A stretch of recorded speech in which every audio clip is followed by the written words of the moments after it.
Hello दोस्तों, आज की कहानी अगर अच्छी लगे तो प्लीज़ मेरी वीडियो को लाइक और चैनल को सब्सक्राइब करें।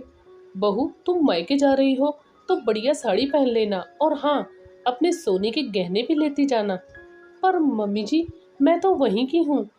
सब मुझे जानते हैं और सबको ये भी पता है कि मेरा ससुराल अच्छा है। फिर भी ये सब दिखाने की क्या ज़रूरत है? अरे दिखाने दिखाने वाली बात छोड़ो। भाई बहन के लिए कुछ बना लेना, उन्हें जो पसंद हो। खाली हाथ अच्छा नहीं लगता जाने में। नई नई बहू अंजलि सोच रही थी कि मेरा मायका और जाना भी मेरा है, पर मम्मी जी कितनी उत्सुक हैं। अंजलि ने सीधे सासू माँ से पूछा, मम्मी जी, आप भी इतनी तैयारी से मायके जाती हैं? उसने अपनी सासू माँ से पूछा। अचानक पूछे गए अंजलि के इस प्रश्न से सरला जी थोड़ी देर चुप रही, फिर मुस्कुराते हुए नाम में सिर हिला दिया। सरला जी ने सिर्फ इतना कहा कि काफी दिनों से मायके नहीं गई हूँ। क्यों मम्मी जी, मन नहीं करता क्या वहां जाने का, जहाँ आपका बचपन बीता है? सरला जी ने जिम्मेदारियों के ऊपर सारा कारण थोप दिया। पर मम्मी जी, अब मैं आ गई हूँ ना, आराम से 2-4 दिन के लिए जा सकती हो। मैं यहाँ सब संभाल लूंगी। आप सारे जहाँ घूमने का मजा अलग होता है और मायके का अलग। अंजलि ने मम्मी जी की भावनाओं को समझने की कोशिश की। उसे शादी से पहले ही पति वैभव ने बातों बातों में बता दिया था कि मामा के घर नहीं जाती है, और अंजलि ने उसी समय सोच लिया था कि जो भी हो वह पूरी कोशिश करेगी कि मम्मी जी और उनके मायके के संबंध सुधर सके। अंजलि के इतना पूछने के बाद सरला जी थोड़ी भावुक तो हुई, पर चुप रहना ही बेहतर समझा।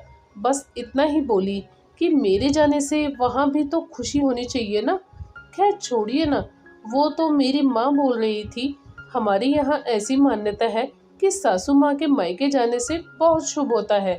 अंजलि ने मौका देकर चौका मारा।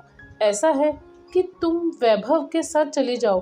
अरे नहीं मम्मी जी, वहाँ मैं आपके बिना नहीं जाऊंगी। इतना बोलकर अंजलि जल्दी जल्दी काम निपटाने लगी, और सरला जी मन ही मन सोच रही थी कि कैसे बताऊं तुझे, क्या मेरा मन नहीं करता? पर इतने दिन हो गए, वहां से कोई आया नहीं, ना कोई बुलाया। फिर भी यहीं पास में ही मायका है मेरा। मम्मी जी, तैयार हो जाइए, आज चलते हैं। अंजलि ने आग्रह करने के बजाय आदेशात्मक रूप से कहा। कहाँ चलना है बहू? आज मामा जी के घर चलेंगे। प्लीज मना मत कीजिएगा, मेरे खातिर प्लीज मम्मी जी। जैसे ही सरला ने अंजलि की ओर आश्चर्य से देखा, अंजलि ने हाँ में सर हिला दिया। पर बहू, पर कुछ नहीं मम्मी जी, आप चलिए तो। दिल तो सरला जी का भी यही चाहता था जाने का, पर शायद इतना फोर्स किसी ने किया ही नहीं था। कहीं बहू के सामने अपमान हो गया तो? अरे नहीं नहीं, शायद नहीं जाना चाहिए, सरला जी सोच रही थी। क्या हुआ सरला?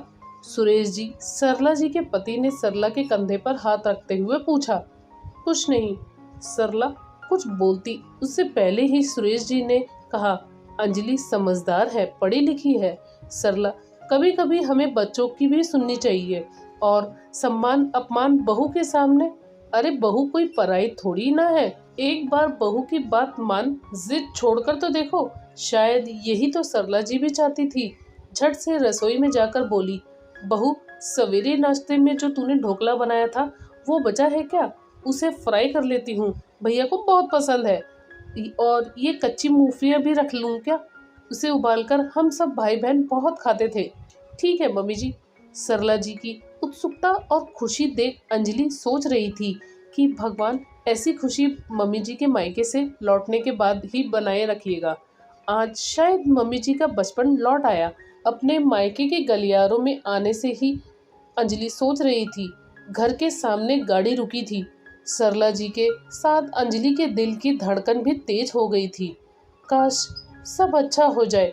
अंजलि ने डोरबेल बजाई। सामने उनका भाई मुस्कुराते हुए बोले, अरे देखो सरला आई है। वर्षों बाद भाई के मुख से अपना नाम सुन सरला जी भावुक हो गई। अंदर से एक अधेड़ उम्र की महिला भी पल्लू से हाथ पोंछते हुए निकली। आत्मीयता से गले लगाया। सरला जी के भाई राकेश ही थे, जिन्होंने सरला को 1 मिनट कहकर हाथ पकड़ा और फुर्ती से बगल वाले घर में जाकर बोले, देखो तो सरला आई है। दरअसल बगल वाला घर चाचा जी का था। चाचा जी के सामने भाई खुशी जाहिर करना चाहते थे। चाचा और चाची भी भाई बहन को हाथ पकड़कर एक साथ देखते हुए वो बचपन याद करने लगे, जब सरला और राकेश पूरे मोहल्ले हाथ पकड़कर साथ साथ घूमा करते थे। आज उनका भाई बहुत खुश था। तभी भाभी ने कहा, अरे पहले सरला को अंदर तो आने देते, चाय पानी उसके बाद। अरे नहीं नहीं, चाय वाय सब बाद में। राकेश भैया सरला बहना का हाथ पकड़ अगल बगल देखो सरला आई है, देखो सरला आई है कहते कहते बिल्कुल बच्चे लग रहे थे, क्योंकि वो सबको कहना चाहते थे उनकी बहन आई है।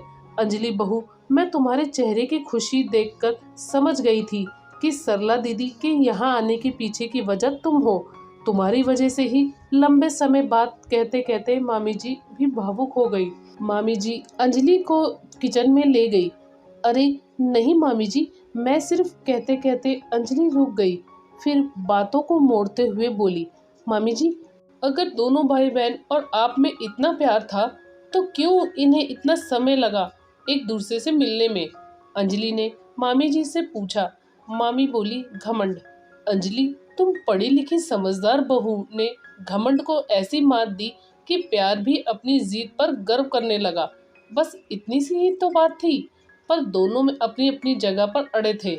शायद आज दोनों को समझ में आ गया होगा कि प्यार नफरत से बहुत ऊंचा होता है, और इसमें सरला दीदी ने अपने भाई को पीछे छोड़ दिया, जताने व निभाने में भाई की अपेक्षा बहुत आगे निकल गई।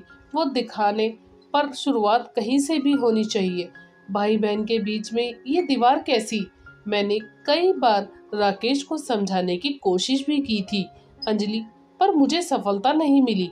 मामी जी अंजलि से कह रही थी, तुम पढ़ी लिखी समझदार हो, तुम लोगों की सोच बहुत अलग है। अब देखो ना, तुमने कितने अच्छे ढंग से बिगड़े रिश्ते को नया आवाम दिया है। सच में सालों से चली आ रही सास बहू के रिश्ते को दोस्ताना रूप देकर सासू माँ के मन की भावनाओं को समझ तुमने एक नई पहल की है। मैंने तो सिर्फ मम्मी जी की बातों को ध्यान में रखा था। मामी जी वो हमेशा कहती हैं, बेटा ससुराल में हमेशा लड़कियों को कुछ ना कुछ शिकायत ही रहती है, पर एक बात का ध्यान रखना, तुम किसी के होठों पर मुस्कुराहट ला सकती हो तो वो तुम्हारी सबसे बड़ी पूंजी होगी। फिर देखना ससुराल के प्रति तुम्हारा नजरिया ही बदल जाएगा। अनजाने में ही सही, आज मम्मी जी और मामा जी के चेहरे पर खुशी देखकर लग रहा है कि मम्मी जी ने बिल्कुल ठीक कहा था। दोस्तों, आपकी इस कहानी में क्या राय है, हमें कमेंट करके जरूर बताएं।